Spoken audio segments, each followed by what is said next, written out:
سامعین سے گزارش کی جاتی ہے کہ ہمارے دونوں چینلز کے پلیٹ فارم سے جتنی بھی آڈیو بکس کی ریکارڈنگ کمپلیٹ ہو چکی ہے اسے خود بھی سنیں اور زیادہ سے زیادہ شیئر کرنے کی کوشش کریں، اور ہمارے سوشل میڈیا پلیٹ فارم کے لنکس ڈسکرپشن میں دیے گئے ہیں۔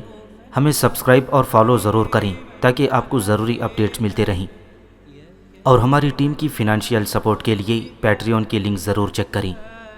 جزاک اللہ۔ بسم اللہ الرحمن الرحیم۔ ابلیکا، صدیوں کے سکوت میں لپٹی ایک حسین داستان۔ مصنف اسلم راہی MA۔ ایپیسوڈ 28۔ دوسرے روز عارف چونک کر اٹھا۔ اسے کسی نے جگایا تھا۔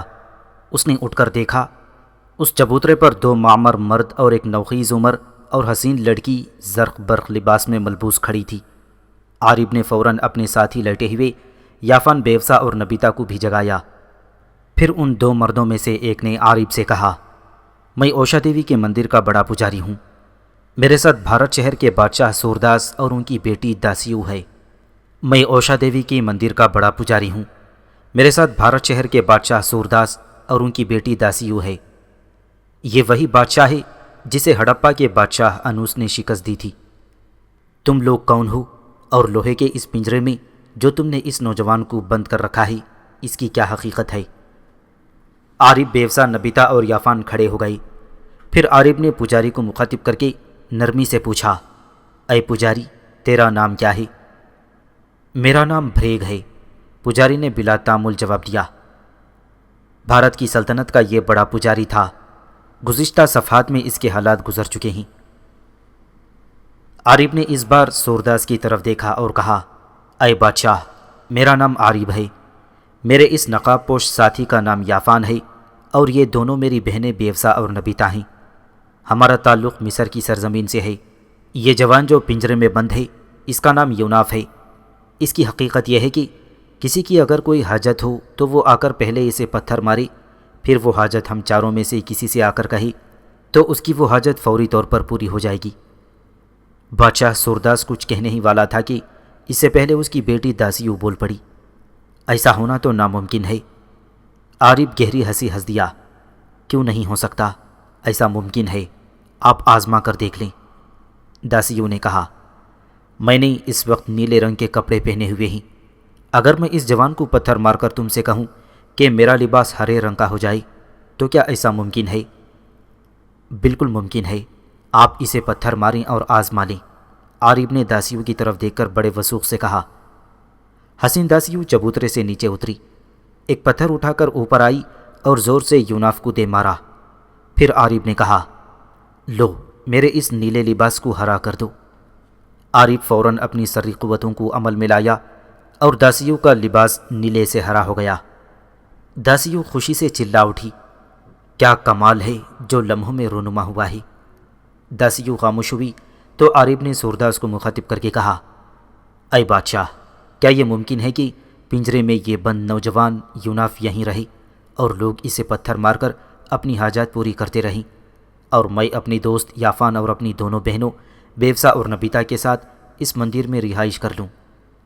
سورداس نے مسکراتے ہوئے کہا، تم نے ایسا کام کر دکھایا ہے کہ ہم تمہاری ہر بات مانیں گے۔ اس یوناف کا پنجرہ اسی چبوترے پر رہے گا، بلکہ ہم اس پر سنگ مرمر کا ایک خوبصورت کمرہ تعمیر کرا دیں گے تاکہ یہ گرمی سردی سے محفوظ رہے۔ مندر کی سب سے خوبصورت داسی اس کی خدمت پر مامور کی جائے گی۔ وہ اسے وقت پر کھانا کھلائے گی، اس کے لباس کا خیال رکھے اور اس کی ہر ضرورت اور مانگ پوری کرے، اور تم چاروں کے لیے اس مندر میں بہترین اور عمدہ رہائش و خوراک کا بندوبست کیا جائے گا۔ مگر تم اس کی یہ زنجیریں کھول دو۔ یہ پنجرہ کافی بڑا ہے اور مضبوط بھی، یہ اس میں سے بھاگ نہیں سکتا۔ اٹھنے بیٹھنے کے علاوہ یہ اس میں آرام سے سو بھی سکتا ہے۔ عارف نے آگے بڑھ کر یوناف کی زنجیریں کھول دیں، پھر ان زنجیروں کو کھینچ کر پنجرے سے باہر رکھ دیا گیا۔ جب وہ دوبارہ اپنی جگہ پر آیا تو سورداس اپنے بڑے پجاری بھریگ کو مخاطب کر کے بولا، بھریگ، چمڑے کی ایک موٹی تہوں کی صدری بنواؤ جو یوناف کو پہنا دو، تاکہ جو پتھر اسے مارے جائیں ان سے اسے زخم نہ آئے۔ دوسرے عام لوگوں میں یہ اعلان کر دو کہ پتھر اسے زور سے نہ ماریں اور نہ ہی اس کے چہرے پر یا جسم کے دیگر نازک حصوں پر، ایسا نہ ہو کہ یہ مر جائے اور لوگوں کی ضروریات پوری ہونے کا سلسلہ ختم ہو جائے۔ سورداس کے خاموش ہونے پر عارف بولا، میں تو چاہتا ہوں کہ لوگ اسے خوب پتھر ماریں اور یہ لہو لہان ہو، اسی میں ہماری خوشی ہے، جبکہ آپ پتھروں سے اس کی حفاظت کا انتظام کر رہے ہیں کہ یہ کہیں زخمی نہ ہو جائے۔ سورداس نے فیصلہ کن لہجے میں کہا، یہ جوان جیسا بھی ہے اسے زخمی نہیں ہونا چاہیے، یہ اپنے چہرے سے نہایت مہربان اور شفیق لگتا ہے۔ چلو تم لوگ میرے ساتھ آؤ، میں مندر کے اندر تم لوگوں کی رہائش اور خوراک کا عمدہ بندوبست کرا دوں گا۔ وہ سب چبوترے سے اترنے ہی والے تھی کہ اچانک داسیوں نے عارف کو مخاطب کر کے پوچھا، یہ تمہارا جو ساتھی ہے جس کا نام تم نے یافان بتایا ہے، اس کا کیا راز ہے کہ اس نے اپنا سارا چہرہ اور بدن ڈھانپ رکھا ہے اور اپنے ہاتھ تک یہ ننگے نہیں ہونے دیتا؟ پھر اس کے پیچھے بادلوں کے مانند نیلی دھند کا کیا راز ہے؟ داسیوں کی اس گفتگو پر عارف کچھ پریشان سا ہو گیا، پھر جلدی ہی سنبھل گیا اور بولا، آپ یافان اور اس کی نیلی دھند کی حقیقت میں نہ ہی پڑیں تو بہتر ہے۔ پھر اسے سمجھانے کے انداز میں اس نے مزید کہا، میرا یہ ساتھی یافان بہت بڑی قوت کا مالک ہے، جو نیلی دھند ہے یہ کچھ شیطانی قوتیں ہیں جنہیں اس نے مسخر کر رکھا ہے اور یہ اس کے تابع ہیں اور اس کے لیے کام کرتی ہیں۔ خود یافان ایک قدیم ترین انسان ہے، جسمانی طور پر یہ ختم ہو چکا ہے، لیکن اس نیلی دھند کی قوتوں کی وجہ سے یہ عام انسانوں سے زندگی بسر کر رہا ہے۔ سینکڑوں سال پہلے یہ اپنی اصل جسمانی صورت میں تھا کہ مصر میں دریائے نیل کے ایک جزیرے میں رہتا تھا اور اپنے زمانے کا سب سے بڑا ساحر تھا۔ یوناف جو اب پنجرے میں بند ہے وہی اس کی بربادی کا ذمہ دار ہے، اسی نے اس کی یہ حالت بنائی ہے۔ عارف ذرا رکا، پھر مزید کہا، اب ہم چاروں چاہتے ہیں کہ جو حالت یوناف نے یافان کی کر دی ہے وہی اس کی بھی ہو جائے، کہ اسے اس کے اعمال کی سزا ملے۔ میں نے نیلی دھند کا راز آپ سے کہہ دیا، بہتر ہے اسے ڈھکا ہی رہنے دیں۔ نہیں، میں اسے ہر صورت میں دیکھوں گی، داسیوں نے فیصلہ کن لہجے میں کہا، پھر وہ بولتی ہی چلی گئی، اور ہاں، یہ میں کسی وقت بعد میں تم لوگوں سے جان لوں گی کہ یوناف نے یافان کی یہ حالت کیوں اور کیسے کی۔ تم یافان سے کہو اپنے چہرے سے نقاب ہٹا دے۔ عارف نے غور سے یافان کی طرف دیکھا، جواب میں پہلے یافان کے ہاتھ حرکت میں آئے۔ جب یافان کے ہاتھ ننگے ہوئے تو سورداس، بھریگ اور داسیوں تینوں ہی اس کے ہڈیوں پر مشتمل ہاتھ دیکھ کر دنگ رہ گئے۔ پھر اس کے ہاتھ بلند ہوئے اور اس نے چہرے سے نقاب ہٹا دیا۔ اس کے چہرے کی ہڈیوں پر مشتمل بدحیت منہ اور ناک کے گہرے سوراخ اور آنکھوں کے گڑھوں کے اندر کھولتی بھڑکتی آگ کے شعلے دیکھ کر داسیوں نے ایک ہولناک چیخ بلند کی اور غش کھا کر چبوترے پر گر گئی۔ سورداس اور بھریگ بدک کر پیچھے ہٹ گئے۔ یافان نے پہلے کی طرح چہرے پر نقاب ڈال لیا۔ سورداس نے داسیوں کو سنبھالا، بڑی مشکل سے اسے ہوش میں لایا گیا۔ پھر وہ سب مندر کی طرف چل پڑے۔ قربانی کے وقت حضرت اسماعیل علیہ السلام کی عمر 13 برس کی تھی۔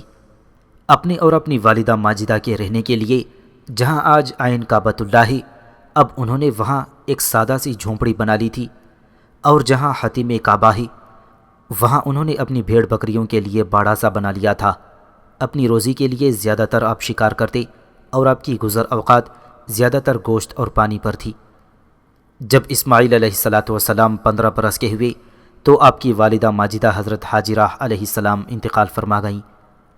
آپ نے ان کی تہجیز و تکفین کی۔ والدہ کے انتقال نے آپ کے دل پر ایک ضرب سی لگا دی۔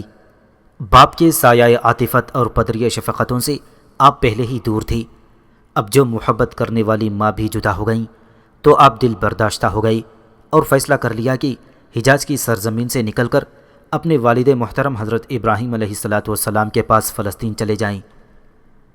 بنو جرہم جو دیوانگی کی حد تک آپ سے محبت کرتے تھے، جب انہیں خبر ہوئی کہ آپ حجاز چھوڑ کر فلسطین جانے کا ارادہ رکھتے ہیں تو آپ کی جدائی کے خیال سے وہ لوگ مضطرب اور پریشان ہو گئے۔ انہوں نے آپ کو نرمی اور شفقت سے سمجھایا اور انہیں آمادہ کر لیا کہ وہ فلسطین نہ جائیں۔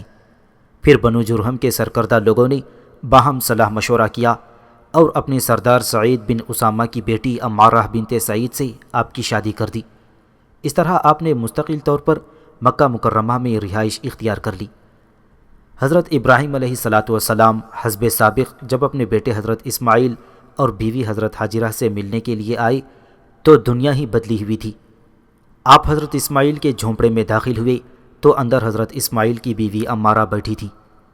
آپ ٹھٹکے اور ان سے پوچھا، اے بیٹی، تو کون ہے اور تیرا نام کیا ہے؟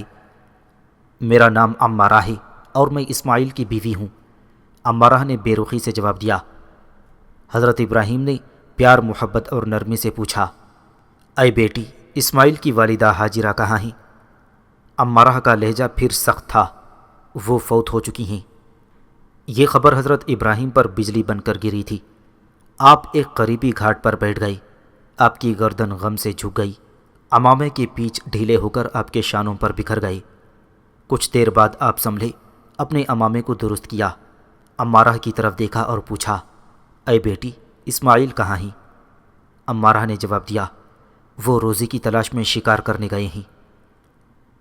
حضرت اسماعیل علیہ السلام حرم شریف کی حدود سے باہر شکار کیا کرتے تھے۔ پھر حضرت ابراہیم علیہ السلام نے پوچھا، تم لوگوں کی گزر بسر کیسے ہوتی ہے؟ تب عمارہ نے برا سا منہ بنا کر جواب دیا، برا حال ہے، بڑی تنگی اور تکلیف میں بسر ہوتی ہے۔ اس کے بعد عمارہ نے شکوہ اور شکایات کا ایک لمبا سلسلہ شروع کر دیا۔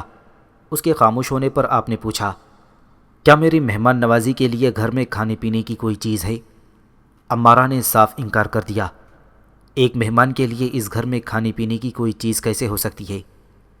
حضرت ابراہیم علیہ السلام نے اپنی شانی پر رکھی چادر جھاڑی اور اٹھ کھڑے ہوئے، پھر انتہائی مایوسی سے فرمایا، جب تمہارے خاوند اسماعیل آئیں تو انہیں میرا سلام کہنا، انہیں بتانا کہ ابراہیم نام کا ایک شخص ان سے ملنے آیا تھا، اور انہیں میری طرف سے پیغام دینا کہ اپنے دروازے کی چوکھٹ بدل دیں۔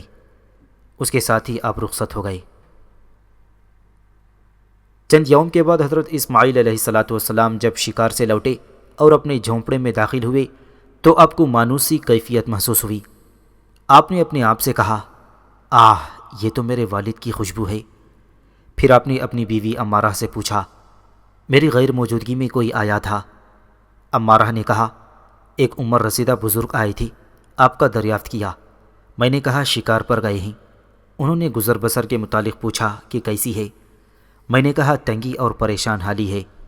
انہوں نے پوچھا، کیا میری مہمان نوازی کے لیے گھر میں کچھ ہے؟ میں نے کہا کچھ بھی نہیں۔ انہوں نے آپ کی والدہ کے متعلق پوچھا۔ میں نے کہا وہ مر چکی ہیں۔ اس پر وہ غمگین سے ہو کر اس گھاٹ پر تھوڑی دیر بیٹھے، پھر چلے گئے۔ حضرت اسماعیل نے پوچھا، کیا انہوں نے اپنا نام بھی بتایا تھا؟ عمارہ نے کہا، ہاں، انہوں نے اپنا نام ابراہیم بتایا تھا۔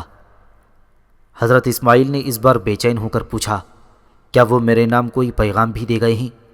عمارہ نے کہا، ہاں، انہوں نے کہا تھا جب تمہارے شوہر اسماعیل شکار سے لوٹیں تو انہیں میرا سلام کہہ دینا اور کہنا کہ اپنے دروازے کی چوکھٹ بدل دیں۔ حضرت اسماعیل نے دکھ اور تعصب سے کہا، اے بد نصیب عورت، ابراہیم نام کے وہ بزرگ میرے والد تھے اور ان کے اس پیغام کا مطلب تم سے وابستہ ہے۔ تم نے ان کے سامنے ناشکری کا اظہار کیا، اس لیے وہ چوکھٹ بدلنے یعنی تمہیں طلاق دینے کا پیغام دے کر گئے ہیں، لہٰذا میں تمہیں طلاق دے کر اپنے اس گھر سے رخصت کرتا ہوں۔ پھر آپ نے عمارہ کو طلاق دے کر فارغ کر دیا۔ عمارہ کو طلاق دینے کے بعد حضرت اسماعیل علیہ السلام نے بنو جرہم کے دوسرے سردار مزاز بن عمرو کی بیٹی سیدہ بنت مزاز سے شادی کر لی۔ اگلی بار جب حضرت ابراہیم علیہ السلام حضرت اسماعیل سے ملنے کے لیے آئے تو عین اتفاق سے اس وقت بھی وہ شکار کے لیے گئی ہوئے تھی اور گھر پر سیدہ بنت مزاز اکیلی تھیں۔ آپ نے جھونپڑے میں داخل ہوتے ہی پوچھا، اے بیٹی، تو کون ہے اور تیرا نام کیا ہے؟ سیدہ نے جواب دیا، نام میرا سیدہ ہے اور میں اسماعیل کی زوجہ ہوں۔ یہ بات سیدہ نے نہایت خوشگوار لہجے میں کہی تھی۔ اس کے بعد سیدہ وہاں بیٹھ کر مزید گفتگو کرنے کے بجائے اٹھ کھڑی ہوئی، پانی گرم کر کے انہوں نے آپ کو وضو کرایا، سر دھویا، پھر دودھ، گوشت اور جو کچھ بھی گھر میں تھا آپ کو پیش کر دیا، اور ساتھ ہی معذرت چاہتے ہوئے کہا، آپ مجھے میرے شوہر کے جاننے والے اور معزز لگتے ہیں۔ میں معذرت خواہ ہوں کہ یہاں گندم وغیرہ تو پیدا نہیں ہوتی، ہم لوگ دودھ، خرمہ اور شکار کے گوشت پر بسر کرتے ہیں، اور جو چیزیں ہم خود کھاتے ہیں وہی چیزیں میں نے آپ کو بھی پیش کر دی ہیں میرے محترم۔ میرے شوہر اسماعیل شکار کے لیے گئے ہیں، وہ گھر پر ہوتے ہیں تو وہ بھی یہی چیزیں آپ کی تواضع کے لیے پیش کرتے۔ سیدہ کی گفتگو سے حضرت ابراہیم بہت مسرور اور محظوظ ہوئے اور پوچھا، تمہاری گزر اوقات کیسے ہو رہی ہے؟ سیدہ نے گہرے اطمینان سے جواب دیا، اللہ وحدہ لا شریک کا شکر ہے کہ ہم بڑے راحت و آرام سے ہیں۔ اللہ پاک کے سوا کوئی اور کارساز نہیں ہے۔ اس نے ہمیں روزی اور رزق میں فراوانی اور کشادگی عطا کر رکھی ہے اور ہمیں ہر طرح سے اطمینان اور سکون ہے۔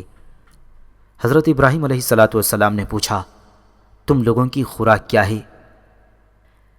سید الطعام لحم، خوراک ہماری گوشت ہے۔ سیدہ نے پھر خدا کا شکر ادا کرتے ہوئے جواب دیا۔ آپ نے پوچھا، پینے کو کیا ملتا ہے؟ جواب ملا، زمزم کا پانی جو آب کوثر کا ہم اثر ہے۔ حضرت ابراہیم علیہ السلام نے دعا دینے کے انداز میں کہا، پروردگار عالم، ان لوگوں کے گوشت اور پانی کو اپنی برکتوں سے معمور کر دی۔ حضور نبی کریم صلی اللہ علیہ وسلم نے فرمایا کہ اگر اسماعیل کی بیوی کے پاس اس وقت کوئی اناج بھی ہوتا تو وہ حضرت ابراہیم کی خدمت میں پیش کرتیں تو وہ انہیں اناج میں برکت کی دعا سے بھی نوازتے۔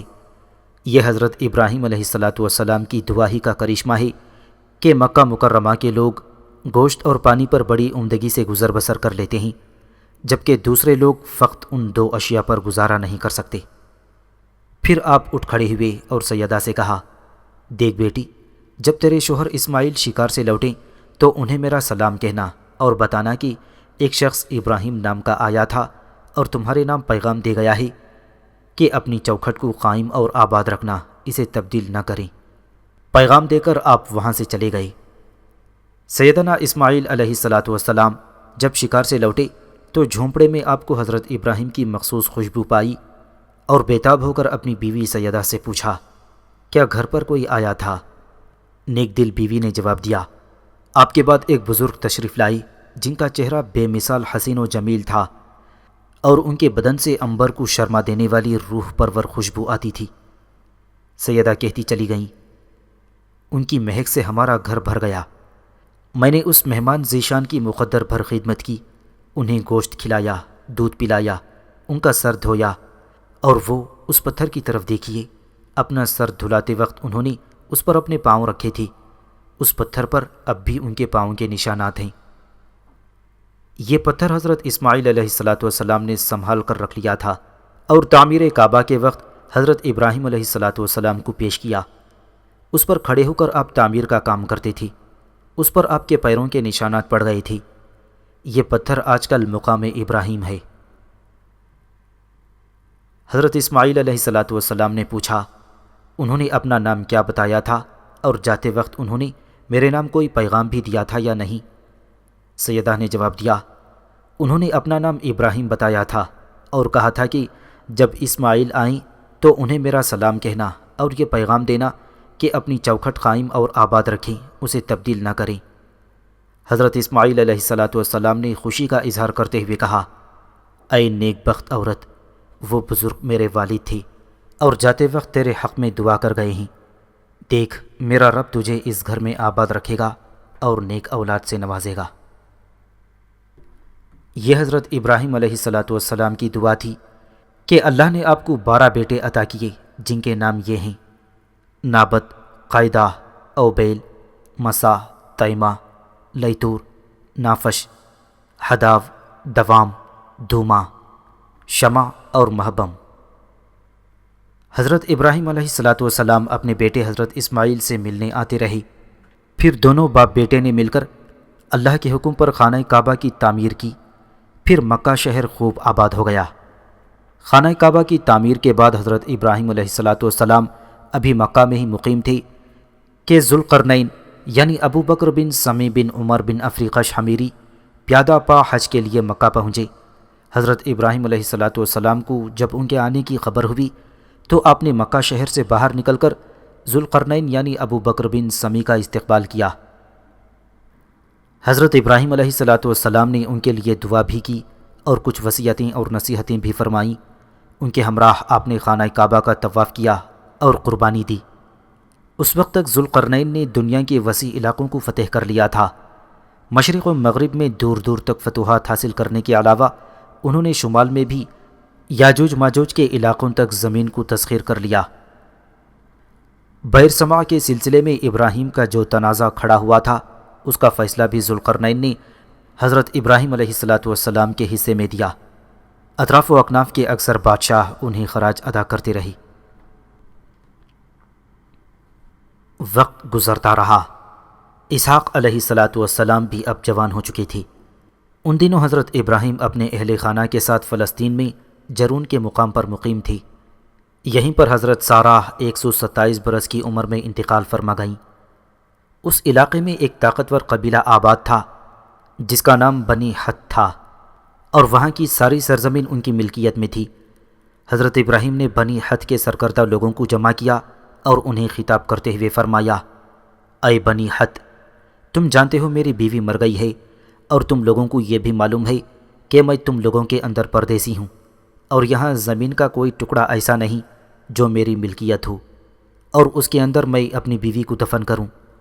تمہاری قوم کے ایک فرد عفرون بن صخر کا کھیت میری نظر میں ہے جس کے اندر ایک غار ہے۔ میں چاہتا ہوں اس غار کے اندر میں اپنی بیوی کو دفن کر دوں۔ تم سب لوگ عفرون سے میری سفارش کرو کہ وہ اس غار کو میرے ہاتھ فروخت کر دے تاکہ گورستان کے لیے تم لوگوں کے درمیان وہ غار میری ملکیت ہو جائے۔ اس وقت عفرون بن صخر بھی بنی حت کے درمیان موجود تھا۔ اس نے حضرت ابراہیم سے مخاطب ہو کر کہا، میں صرف وہ غار ہی نہیں بلکہ پورا کھیت آپ کے حوالے کرتا ہوں، اور اپنی قوم کے لوگوں کے سامنے یہ کھیت اور غار میں آپ کو دیتا ہوں تاکہ آپ اس میں اپنی زوجہ کو دفن کر سکیں۔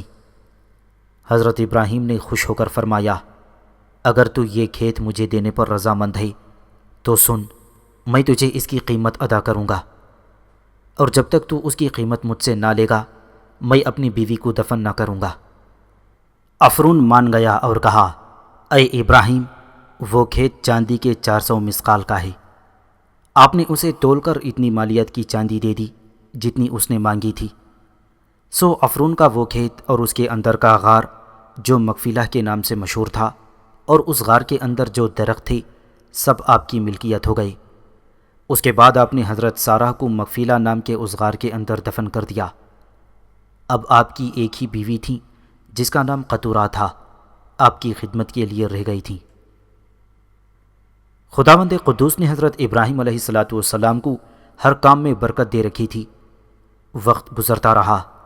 حضرت اسحاق علیہ السلام جوان ہو چکے تھے اور آپ ضعیف اور عمر رسیدہ۔ ایک روز آپ نے اپنے پرانے خادم الیعزر کو بلایا اور کہا، اے الیعزر، میں اب بوڑھا اور ضعیف ہو چکا ہوں، میری زندگی کا اب کوئی اعتبار نہیں۔ میرا بیٹا اسماعیل حجاز کی سرزمین میں آباد اور خوش ہے۔ میں چاہتا ہوں میری زندگی میں میرے بیٹے اسحاق کی بھی شادی ہو جائے، پر میں اس کی شادی اپنوں میں کرنا چاہتا ہوں۔ دیکھ، تو جانتا ہے کہ میرا بھائی ناحور حیران شہر میں رہتا ہے، وہاں سے آنے والے سوداگر مجھے اس کے احوال بتاتے رہے ہیں۔ وہ خود تو فوت ہو چکا ہے، پر اس کا ایک بیٹا بیتوائل ہے جس کی ایک بیٹی نہایت عمدہ سیرت کی اور خوبصورت ہے، اس کا نام ربقہ ہے۔ میں چاہتا ہوں کہ اپنے بیٹے اسحاق کی شادی ربقہ سے کر دوں۔ دیکھ یازر، تو اپنا ہاتھ میری ران کے نیچے رکھ، میں تجھ سے خدائے بزرگ کی قسم جو زمین و آسمان کا خدا ہے کہ میرے بعد تو میرے بیٹے اسحاق کی شادی ارض فلسطین میں بسنے والے کنانیوں کے ہاں نہ کرے گا، بلکہ تو میرے بھائی کے شہر جا اور وہاں سے میرے بیٹے کے لیے ربقہ کو لا کہ وہ میرے بیٹے کی بیوی بنے۔ الیعزر نے خدشہ ظاہر کیا، اے آقا، ہو سکتا ہے وہ لڑکی میرے ساتھ اس ملک میں آنا نہ چاہے، کیا ایسا ممکن نہیں کہ میں اسحاق کو اپنے ساتھ حیران لے جاؤں اور اس لڑکی سے شادی کرا کے واپس لاؤں؟ حضرت ابراہیم نے تنبیہ کی، خبردار، تو میرے بیٹے کو وہاں ہرگز نہ لے کر جا۔ جو کچھ میں تجھ سے کہہ رہا ہوں اس میں میرے رب کی رضامندی بھی شامل ہے۔ میرا رب اعلیٰ اور ارفع ہے، اسی نے اور شہر میں میرے باپ کے گھر سے اور میری سرزمین سے مجھے نکالا۔ اسی نے مجھ پر وحی کی اور میرے ساتھ وعدہ کیا کہ وہ میری نسل کو یہ ملک عطا کرے گا۔ دیکھ، ہیران شہر تک میرا رب ایک فرشتے کے ذریعے تیری رہنمائی کرے گا، سو تو وہاں جا اور میرے بیٹے کے لیے اس کی بیوی لا۔ اور سن یازر، اگر وہ لڑکی تیرے ساتھ نہ آنا چاہے تو میری اس قسم سے بری ہے، پر میرے بیٹے کو وہاں ہرگز نہ لے کر جانا۔ تب یازر نے حضرت ابراہیم کی ران کے نیچے اپنا ہاتھ رکھ کر ان کی ہدایت کے مطابق قسم کھائی تو آپ نے اسے کہا، تو میرے اونٹوں میں سے ایک اونٹ لے جا، اور اس لڑکی کے لیے جو اچھی اچھی چیزیں بھی میں تجھے دیتا ہوں، اپنی مدد کے لیے کچھ آدمی بھی اپنے ساتھ لے جا، اور جو کچھ میں نے تجھ سے کہا وہ کر۔ الیازر حضرت ابراہیم کے حکم کے مطابق 10 اونٹوں کا ایک قافلہ لے کر عراق کی سرزمین کی طرف روانہ ہو گیا۔ ایک روز شام سے تھوڑی دیر قبل یازر اپنے ساتھیوں کے ساتھ حیران شہر سے باہر اس چشمے کے پاس پہنچا جہاں سے لڑکیاں پانی بھرنے آتی تھیں۔ چشمے کے قریب ہی جانوروں کے پینے کے لیے پانی کا ایک حوض بھی بنا ہوا تھا۔ الیازر نے اپنے رب کے حضور دعا کی، اے خدا، میرے اور میرے آقا ابراہیم کے رب، میں تیری منت کرتا ہوں کہ آج تو میرا کام بنا دے اور میرے آقا ابراہیم پر کرم کر۔ میرے اللہ، میں اس چشمے پر کھڑا ہوں اور اس شہر کی لڑکیاں پانی بھرنے اس طرف آ جا رہی ہیں، سو میرے رب تو ایسا کر دے کہ جس لڑکی سے میں کہوں کہ تو ذرا اپنا گھڑا جھکا دے کہ میں پانی پی لوں، اور وہ جواب میں کہے کہ پی لو، بلکہ یہ بھی کہے کہ میں تیرے اونٹوں کو بھی پانی پلا دیتی ہوں، تو وہ وہی لڑکی ہو جسے تو نے اپنے بندے اسحاق کے لیے ٹھہرایا۔ اس سے میں سمجھ لوں گا کہ تو نے میرے آقا ابراہیم پر کرم کر دیا ہے۔ یازر کی دعا قبول ہوئی۔ اس نے اپنے دعائیہ الفاظ ختم کیے ہی تھے کہ شہر کی طرف سے ایک خوبصورت لڑکی نمودار ہوئی۔ وہ ربقہ ہی تھی جو حضرت ابراہیم کے بھائی ناحور اور اس کی بیوی ملکہ کے بیٹے بیتوئیل کی بیٹی تھی۔ اپنا گھڑا کندھے پر رکھے ہوئے جو چشمے پر آئی، پانی بھر کر جب وہ جانے لگی تو یازر نے اسے مخاطب کر کے کہا، اے بیٹی، کیا تو اپنے گھڑے سے تھوڑا سا پانی مجھے نہ پلا دے گی؟ ربقہ نے نرمی اور سعادت مندی کا مظاہرہ کیا، ضرور پئیں۔ اس کے ساتھ ہی اس نے مٹکا اپنے ہاتھوں پر اتار کر الیازر کو پانی پلا دیا۔ جب یازر پانی پی چکا تو ربقہ نے کہا، دیکھ، میں تیرے اونٹوں کو بھی پانی پلا دوں گی، اور جب تک وہ پی نہ لیں یہاں سے واپس نہ جاؤں گی۔ ربقہ نے گھڑے کا پانی حوض میں الٹ دیا اور تیزی سے اور بھاگ بھاگ کر چشمے سے اپنا مٹکا بھر کر حوض میں پانی ڈالنے لگی۔ الیازر کے اونٹ پانی پینے لگے۔ اس کے ساتھی خاموشی سے ربقہ کو دیکھ رہے تھے جو بار بار اپنا مٹکا چشمے سے بھر کر لا رہی تھی۔ الیازر کو یقین ہو گیا کہ خدا کے حضور اس کی دعا قبول ہوئی اور یہ وہی لڑکی ہے جس کے لیے وہ آیا ہے۔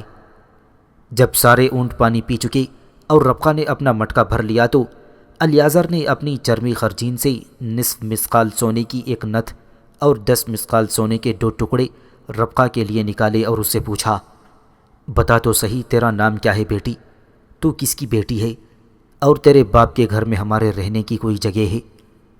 ربقہ نے پھر نرمی اور خوش مزاجی سے کہا، اے اجنبی، میں بیتوئیل کی بیٹی ربقہ ہوں۔ میرا باپ ملکہ کا بیٹا ہے جو میرے دادا ناحور سے اس کے ہاں ہوا، اور دیکھ، ہمارے ہاں بھوسا اور چارہ بہت ہے اور تیرے ساتھیوں کے لیے ٹکنے کی وہاں جگہ بھی ہے۔ تب یازر وہیں فرش خاک پر اپنے رب کے حضور سجدہ ریز ہو گیا اور تشکر آمیز لہجے میں کہا، اے خدا، میرے اور میرے آقا ابراہیم کے خدا، تیرا صد شکر ہے کہ تو نے میرے آقا کو کرم اور راستی سے نوازا اور مجھے سیدھی راہ پر چلا کر انہی لوگوں کے پاس لایا جو میرے آقا کے رشتہ دار ہیں۔ پھر یازر اٹھا اور سونے کی نتھ اس کے ناک میں اور کڑے ہاتھوں میں پہنا دیے۔ ربقہ کچھ کہہ ہی نہ پائی اور اپنا مٹکا اٹھا کر وہاں سے بھاگ نکلی۔ ربقہ بھاگتی ہوئی اپنے گھر میں داخل ہو گئی جو کئی کمروں اور وسیع صحن پر مشتمل تھا۔ صحن میں اس کی ماں، اس کا باپ بیتوئیل اور اس کا بھائی بیٹھے تھی۔ پانی کا گھڑا رکھ کر اس نے انہیں سونے کی نتھ اور کڑے دکھائی اور جو حالات اسے چشمے پر پیش آئے تھے کہہ سنائی۔ اپنی بہن کی باتیں سن کر ربقہ کا بھائی لابن اٹھا اور اپنے باپ سے بولا، اے میرے باپ، میں پتہ کرتا ہوں کہ یہ اجنبی کون ہے۔ گھر سے نکل کر لابن چشمے پر آیا اور یازر سے کہا، میں ربقہ کا بھائی ہوں، تو ضعیف اور بزرگ ہے اور مجھے ہمارے لیے مبارک لگتا ہے، تو یہاں کیوں کھڑا ہے؟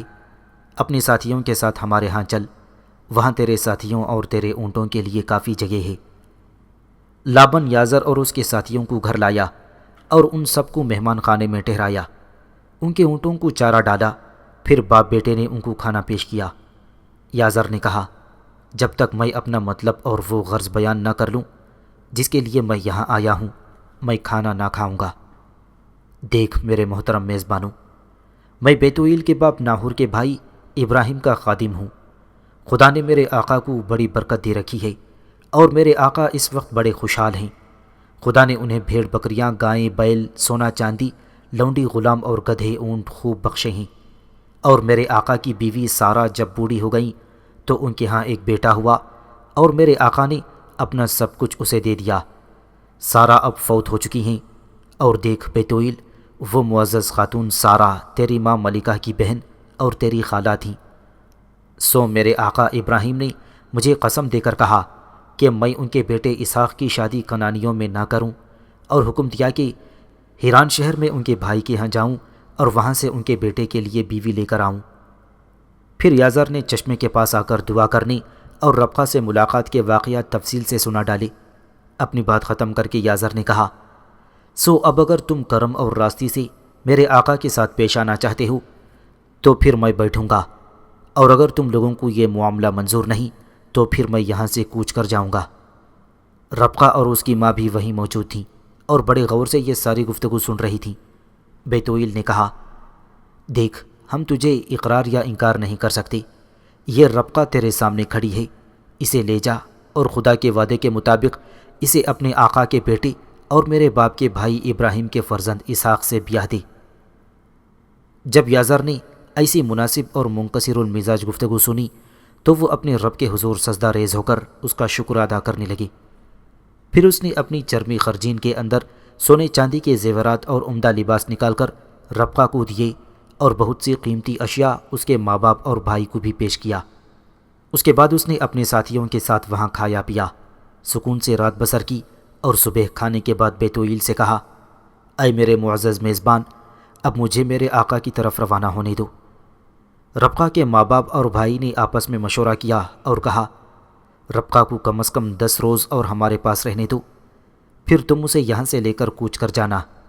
یازر نے ان سب کی منت کی اور کہا، مجھے نہ روکو، کیونکہ میرے خدا نے میرا یہ سفر مبارک کیا ہے، مجھے رخصت کر دو تاکہ میں اپنی آقا کے پاس جاؤں۔ اس پر بیتویل نے کہا، دیکھ یازر، ہم ربقہ کو بلا کر پوچھتے ہیں کہ وہ کیا کہتی ہے۔ یازر نے فوراً ہاں میں سر ہلایا اور کہا، ہاں، یہ مجھے منظور ہے۔ پھر ربقہ کو بلایا گیا جو مکان کے دوسرے حصے میں تھی۔ جب وہ وہاں آئی تو بیتویل نے اس سے پوچھا، کیا تو یازر کے ساتھ آج ہی یہاں سے کوچ کرنے کو تیار ہے؟ ہاں، میں اس کے ساتھ جاؤں گی، ربقہ نے اس بات میں جواب دیا۔ تب انہوں نے ربقہ کو یازر کے ساتھ جانے کے لیے تیار کر دیا۔ لابن نے روانہ ہونے سے قبل اپنی بہن کو دعائیہ انداز میں کہا، اے میری بہن، تیری آنے والی نسلیں لاکھوں میں ہوں، اور تیری نسل کینہ رکھنے والوں کے پھاٹک کی مالک بن کر رہے۔ پھر ربقہ یازر اور اس کے ساتھیوں کے ساتھ حیران سے فلسطین شہر کے جرون کی طرف کوچ کر گئی جہاں حضرت ابراہیم مقیم تھے۔ جب یہ قافلہ جرون کے قریب پہنچا تو اس وقت اسحاق کہیں باہر سے آ رہے تھے اور اپنے گھر جا رہے تھے۔ یازر کا قافلہ آتے دیکھ کر وہ رک گئے۔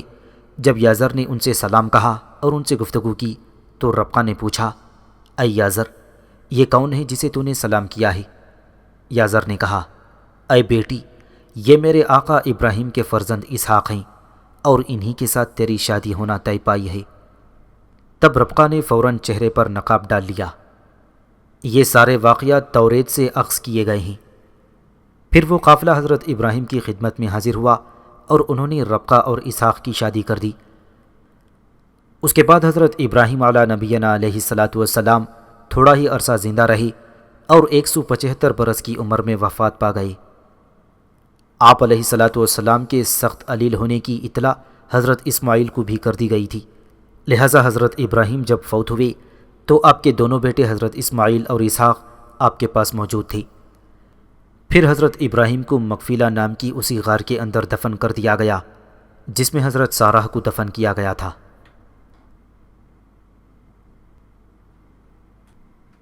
تھوڑے ہی عرصے بعد ربقہ کے ہاں 2 جڑواں بچے پیدا ہوئے۔ وہ بانجھ تھیں۔ حضرت اسحاق نے اپنی بیوی کے حق میں دعا کی جو قبول ہوئی، اور 2 جڑواں بچے پیدا ہوئے۔ پیدائش سے قبل ربقہ نے اپنے شکم میں سخت تکلیف محسوس کی۔ مایوس ہو کر اس نے کہا، اگر ایسا ہی ہے تو میں جیتی کیوں ہوں؟ بہتر ہوتا کہ میں مر جاتی۔ تب خدا نے وحی کے ذریعے بتایا کہ 2 قومیں تیرے پیٹ میں ہیں، یعنی پیدا ہونے والے دونوں بچوں سے دو قومیں دنیا میں بنیں گی، اور یہ بھی وہی ہوئی کہ دو قبیلے تیرے بدن سے نکل کر الگ الگ ہو جائیں گے، اور ایک قبیلہ دوسرے سے زور آور ہوگا، اور یہ کہ چھوٹا بڑے کی خدمت کرے گا۔ جب دونوں بچے پیدا ہوئے تو دیکھا کہ جو بچہ پہلے پیدا ہوا وہ خوب سرخ تھا اور اوپر سے ایسا تھا جیسے پشمینہ ہو۔ اس کے بعد جو دوسرا بچہ پیدا ہوا اس نے اپنے ہاتھ سے پہلے بچے کی ایڑی پکڑ رکھی تھی، لہٰذا اس کا نام یعقوب رکھا گیا۔ جب یہ بچے پیدا ہوئے تو حضرت اسحاق علیہ السلام کی عمر 60 برس کی تھی۔ پھر دونوں بچے پل کر جوان ہو گئے۔ عیسو شکار میں ماہر ہو گیا اور اپنا زیادہ تر وقت جنگل میں گزارنے لگا۔ یعقوب سادہ مزاج تھے اور گھر پر ہی رہنا پسند کرتے تھے۔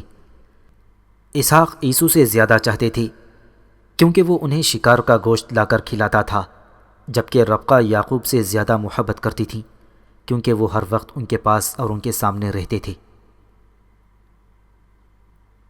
افراسیاب کو ایرانیوں پر ظلم کرتے جب 12 سال ہو گئے تو ایران کے 2 جرنیلوں توس اور گودرز نے افراسیاب سے چھٹکارا حاصل کرنے کے لیے ایک ترکیب سوچی۔ یہ ترکیب گودرز کے ذہن کی پیداوار تھی۔ اس نے توس سے کہا، توس میرے دوست، تو دیکھتا ہے کہ گزشتہ 12 برس سے افراسیاب نے ہمیں ظلم و ستم کا نشانہ بنا رکھا ہے، اور ترک ہم پر غالب رہے ہیں اور طرح طرح کے مظالم ہم پر روا رکھتے ہیں۔ افراسیاب سے چھٹکارا حاصل کرنے کی میرے ذہن میں ایک ترکیب ہے۔ توس نے بے چینی اور بے تابی سے پوچھا، اگر کوئی ترکیب ہے تو کہو تاکہ اس پر عمل کر کے ایرانیوں کو ترکوں کے مظالم سے نجات دلائی جا سکے۔ گودرز نے کہا، سن میرے دوست، ہمارے پاس لشکریوں کی کمی نہیں، انگنت اور جنگجو تجربے کار افراسیاب کے خلاف لڑنے کو تیار ہیں، لیکن ہمارے پاس قیادت کی کمی ہے۔ اگر ہم دونوں ایرانی لشکر کی قیادت کریں گے تو لشکری اچھا تاثر نہ لیں گے اور نہ ہی کسی جذبے کے تحت بے جگر ہو کر لڑیں گے، کیونکہ ہم دونوں ایک بار افراسیاب سے شکست کھا چکے ہیں۔ تو جانتا ہوگا کہ سیستان میں زال نام کا ایک پہلوان ہے کہ طاقت و قوت میں کوئی اس جیسا نہ ہوگا، لہٰذا میں نے فیصلہ کیا ہے کہ زال کو ایرانی لشکر کا سپہ سالار بنایا جائے اور اس کی سرکردگی میں افراسیاب سے جنگ کی جائے۔ مجھے قوی امید ہے کہ زال کی سرکردگی میں ایرانی لشکر جان کی بازی لگا دے گا، کیونکہ لشکریوں کے ذہن میں یہ بات ہوگی کہ زال طاقت و قوت میں ناقابل تسخیر ہے، لہٰذا وہ افراسیاب کو زیر کر لے گا۔ تو اس نے کہا، میں تم سے مکمل طور پر اتفاق کرتا ہوں۔ گودرز نے کہا، اگر ایسا ہے تو آج ہی زال سے ملنے چلیں اور اسے سپہ سالاری پر آمادہ کریں۔ تو اس نے اس رائے سے بھی اتفاق کیا اور دونوں جرنیل اسی وقت سیستان کی طرف روانہ ہو گئے۔ گودرز اور توس دونوں ایک روز سیستان میں زال پہلوان سے اس کے مہمان خانے میں ملے۔ زال ایران کے مشہور پہلوان رستم کا باپ اور سہراب کا دادا تھا۔ رستم اور سہراب کے حالات آئندہ صفحات میں تفصیل سے آئیں گے۔ اس وقت زال کا بیٹا رستم بھی اس کے پاس بیٹھا ہوا تھا۔ گودرز اور توس نے پہلے اپنا تعارف کروایا، پھر اسے اپنی آنے کا مدعا بیان کیا کہ وہ اسے ایرانی لشکر کا سپہ سالار بنا کر افراسیاب کے خلاف فیصلہ کن جنگ کرنا چاہتے ہیں۔ اس پیشکش پر زال چند لمحوں تک سر جھکائے سوچتا رہا، پھر اس نے گودرز اور توس کی طرف غور سے دیکھا اور فیصلہ کن انداز میں کہا، اگر میرے میدان میں آنے سے ایرانیوں کو ترکوں کی غلامی سے نجات مل سکتی ہے تو میں تیار ہوں، پر تم دونوں پہلے یہ کہو کہ افراسیاب اب ان دنوں کہاں ہے؟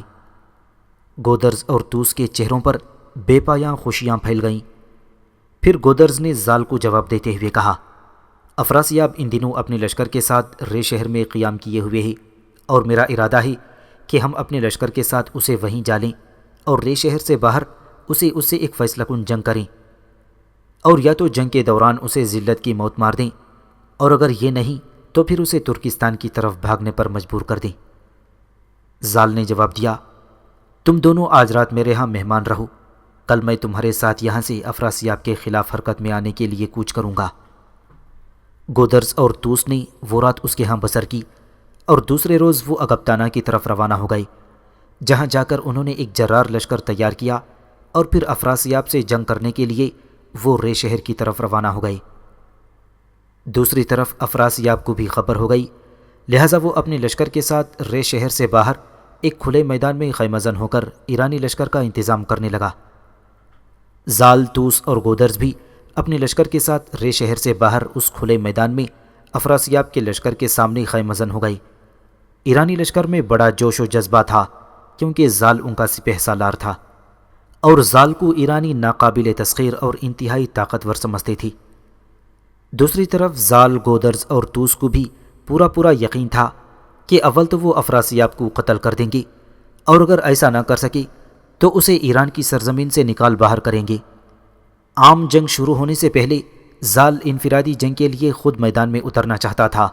اس کا خیال تھا کہ وہ انفرادی جنگ جیت لے گا اور اس طرح ترکوں پر ایک نفسیاتی اثر ڈالنے میں کامیاب ہو جائے گا، لیکن زال کو ایسا کرنے کا موقع ہی نہ ملا کیونکہ افراسیاب نے ترکوں کو ایرانیوں پر ایک دم عام حملہ کرنے کا حکم دے دیا تھا۔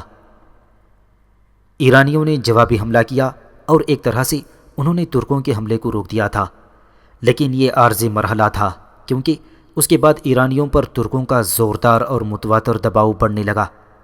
ایرانیوں نے دیکھا کہ ترک سرفروشانہ انداز میں موت سے کھیلتے ہوئے انتہائی مجنونانہ انداز میں آگے بڑھ رہے تھے۔ ہر لمحہ ان کے حملوں میں تیزی آ رہی تھی اور ان کے ان حملوں کے باعث ایرانی صفوں کے اندر بار بار بد نظمی اور بگاڑ پیدا ہونے لگا تھا۔ ایرانیوں نے اپنے لشکر کو 3 حصوں میں تقسیم کر رکھا تھا۔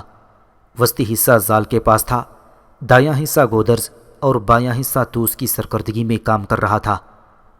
ترکوں نے سب سے پہلے زال ہی کو اپنا ہدف بنایا اور اس پر ایسے زوردار اور جان لیوا حملے کیے کہ زال کو اپنی صفیں درست کرنے اور اپنے لشکریوں کا حوصلہ بڑھانے کی خاطر بار بار پیچھے ہٹنا پڑ رہا تھا۔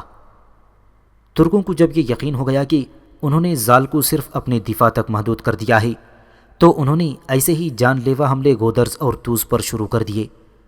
رے شہر سے باہر میدانی جنگ میں اب ایک طوفان برپا تھا۔ موت چاروں طرف رقص کر رہی تھی۔ پھر دیکھتے ہی دیکھتے ایرانی دبتے چلے گئے اور ترک ان کی صفوں کے اندر گھس کر ان کا قتل عام کرنے لگے تھے۔ اس موقع پر زال، گودرز اور توس کی حالت عجیب تھی۔ وہ تو افراسیاب کو قتل کرنے یا اسے اپنی سرزمین سے نکال باہر کرنے کا ارادہ لے کر آئے تھے، لیکن یہاں ان کی ساری خواہشوں اور ارادوں کے خلاف ہو رہا تھا۔ آخرکار ترکوں نے ان کے لشکر میں گھس کر ایسا قتل عام اور کوہرام مچایا کہ ایرانی جنگ سے منہ موڑ کر میدان جنگ چھوڑ کر بھاگنے لگے۔ زال، گودرز اور توس نے جب یہ حالت دیکھی تو انہوں نے اپنے لشکریوں کو عام پسپائی کا حکم دے دیا۔ پھر وہ تینوں خود بھی اپنے لشکر کے ساتھ میدان جنگ سے بھاگ نکلے۔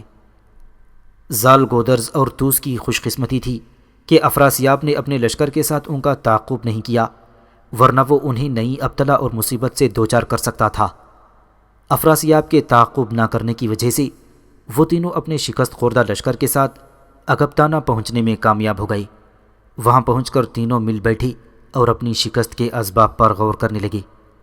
گودرز نے کہا، میں تو اب سمجھنے لگا ہوں کہ ہم کبھی بھی افراسیاب کا مقابلہ نہیں کر سکتے، اور یہ کہ اس کے مقابلے میں ہمارے مقدر میں شکست ہی لکھی ہوئی ہے۔ زال نے اسے تسلی دی اور کہا، ایسی کوئی بات نہیں، میرے پاس اب بھی ایک ایسی تجویز ہے جس پر عمل کر کے ہم افراسیاب سے نجات حاصل کر سکتے ہیں۔ اس پر توس نے بے چین ہو کر پوچھا، وہ کیا تجویز ہے؟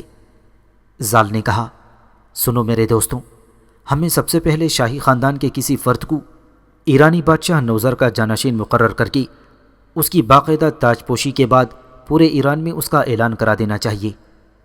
اس طرح لشکریوں کے ذہن میں یہ بات آئے گی کہ ہم افراسیاب کو شکست دے کر اقتدار پر قبضہ کر لیں گے۔ جب ان کا کوئی بادشاہ ہوگا تو وہ یقیناً نہایت جان فشانی سے اور مزید سرفروشانہ انداز میں افراسیاب کا مقابلہ کریں گے۔ گودرز اور توس نے اس تجویز کو سراہا اور شاہی خاندان کے ایک فرد زوبن طہماسپ کو اپنا بادشاہ بنا کر اس کی رسم تاج پوشی ادا کی، اور سب لوگوں کے سامنے ان تینوں نے اس کی وفاداری کے لیے حلف اٹھایا۔ وہ یہ کام بڑی سرعت کے ساتھ کر رہے تھے کیونکہ انہیں خدشہ تھا کہ افراسیاب ان سے نمٹنے کے لیے کہیں اگبتانہ پر ہی حملہ آور نہ ہو جائے، لہٰذا فی الفور انہوں نے افراسیاب سے مقابلہ کرنے کے لیے ایک جرار لشکر تیار کر لیا اور اس سے مقابلے کے لیے نکل پڑے۔ نئے بادشاہ زوبن طہماسپ کا لشکر اگرچہ زیادہ تربیت یافتہ نہ تھا، لیکن لشکریوں کے لیے یہ بھی کافی تھا کہ ان کا بادشاہ بنفس نفیس ان میں شامل تھا۔ اس لشکر کے علاوہ ایران کے لوگ ایک قومی جذبے کے تحت گروہ در گروہ افراسیاب کے خلاف جنگ کرنے کے لیے طہماسپ کے علم تلے جمع ہونا شروع ہو گئے تھے۔ اب ایرانی لشکر کی تعداد اس سے کئی گنا زیادہ ہو گئی تھی، جس لشکر نے زال کی سرکردگی میں افراسیاب سے شکست کھائی تھی۔ بہرحال رے شہر سے باہر دوبارہ ایک ہولناک جنگ ہوئی، جس میں افراسیاب کو شکست ہوئی اور وہ اپنے لشکر کے ساتھ اپنے وطن ترکستان کی طرف واپس بھاگ گیا۔ تہما سے اپنے دن رات محنت کر کے قحط کے اثرات دور کر دیے اور ملک پھر آباد اور خوشحال ہو گیا۔